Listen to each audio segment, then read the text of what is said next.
দেখো বন্ধুরা, আজকে আমি একটু কালকে সকালে গোপালের একটু গুরুদেবের এখানে একটু বুক দিমু। দেখো রাত্রেবেলা সবজিগুলা খাইটা রাখতেছি। সবজিগুলা খাইটা শাকগুলা বাইচা রাখলাম, সবজি ফুলকপি খুললা রাখলাম, তারপরে সবগুলা গুছাইয়া সুন্দর করে রাখছি। আবার কালকে সকালে পরের দিন সকালে দেখো পায়েস বয়াইছি। পায়েসটা হয়ে গেছে। আর তোমরা আমি ননস্টিকের ইয়েটা দেখাইছি, আমি নতুন লইছি এটা। আর ওই যে আজকেই ব্যবহার করতে আছি ঠাকুরের লেগে।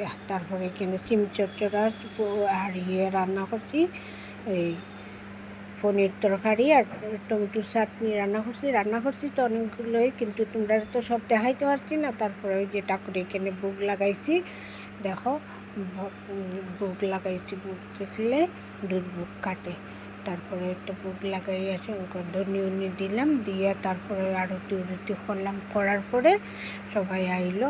সবাই একলাতে তো সব দেখাইতে পারছি না তোমরারে, একলাতে কি ওর সবাই আইছে সব টাইমে।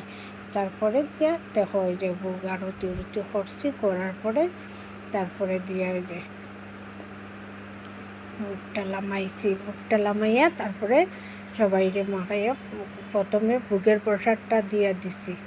তারপরে এই যে আরেকজনের লিগে থাল সাজাইছি।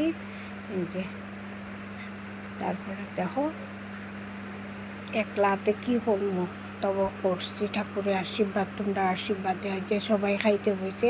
আর আগে অন্য ঘরে খাওয়া হয়ে গেছে গিয়ে, সব বড় সবাই খাইছে। আমরা, আমার বোন ফুটের বউ, বাইয়ের বউ, মেয়ে, আমি খাইতে বসি। তোমরাও প্রসাদ দিছি, তোমরা তো আইছো না, প্রসাদ দিছি।